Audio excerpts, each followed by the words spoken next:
एक छोटे से गांव के पास एक पुराने हवेली का समय के साथ साथ बिगड़ता हुआ दौरा करता था। यह हवेली गांव वालों के बीच एक डरावने किस्से के लिए मशहूर थी और बहुत से लोग रात के समय उससे बचकर गुजरते थे। गांव वाले कहते थे कि रात्रि के समय हवेली से कुछ खौफनाक आवाजें आती थीं और वहां दिखती भूत प्रेत की आत्माएं गूंथती थीं। एक रात गांव का एक युवक अर्जुन अपने दोस्तों के साथ हवेली की तलाश में बाहर निकला। उनका मानना था कि गांव के बुरे समयों की कहानियों में कुछ सच्चाई हो सकती है। हवेली की ओर बढ़ते हुए उन्हें एक अजीब सा भूतिया माहौल महसूस होने लगा। हवेली का दरवाजा अचानक खुला और वे भीतर चले गए। अंधेरे में उन्हें एक विशाल हॉल दिखाई दिया जिसमें पुरानी चादरों से ढकी कुर्सियां और बड़े बड़े पुराने फोटो फ्रेम्स लटके हुए थे। कहीं यहाँ भूतिया आत्मा तो नहीं है? अर्जुन ने दोस्तों से पूछा और सभी निराश होकर मुस्कुराए। हॉल के कोने में एक रुस्तीक हुई लॉकर की ओर उनकी दृष्टि गई। उन्होंने लॉकर को खोला और वहां से एक पुरानी किताब बाहर निकाली।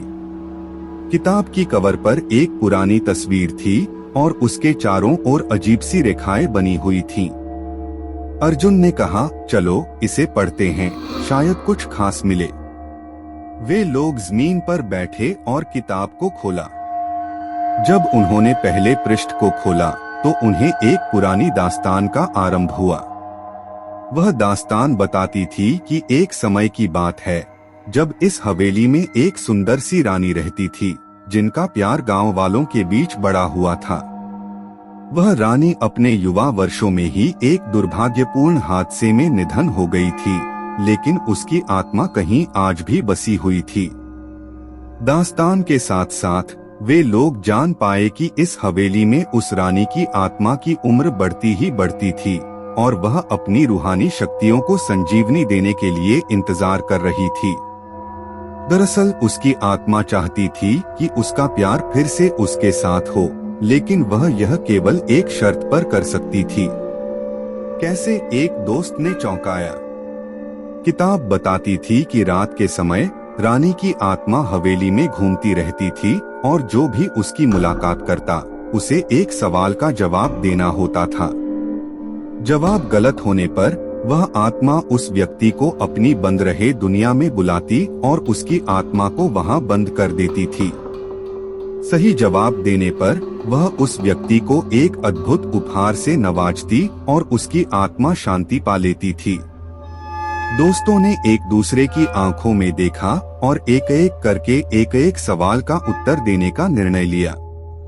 उन्होंने तय किया कि यह रात वे हवेली में रहेंगे और रानी की आत्मा से मुलाकात करेंगे। रात का समय आया और हवेली में गहरा अंधकार छा गया। दोस्तों ने एक कंधे पर एक कंधे से रानी की आत्मा से मुलाकात करने का निश्चय किया।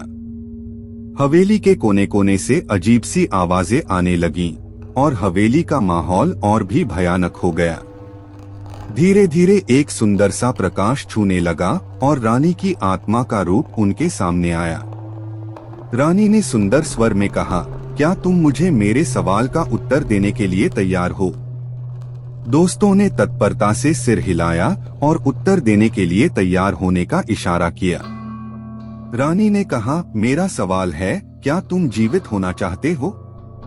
एक दोस्त ने जवाब दिया, हाँ, हम जीवित होना चाहते हैं। रानी ने मुस्कुराते हुए कहा, तुम्हारा उत्तर सही है। अब मैं तुम्हें तुम्हारे इच्छित उपहार से नवाजती हूँ। हवेली का दरवाजा खुद बंद हो गया और उन्होंने एक पुराने सुनसान हवेली का माहौल बदल दिया। वहां से सुंदर सा संगीत बजने लगा और रानी ने दोस्तों को विभिन्न प्रकार के अद्भुत उपहार दिए।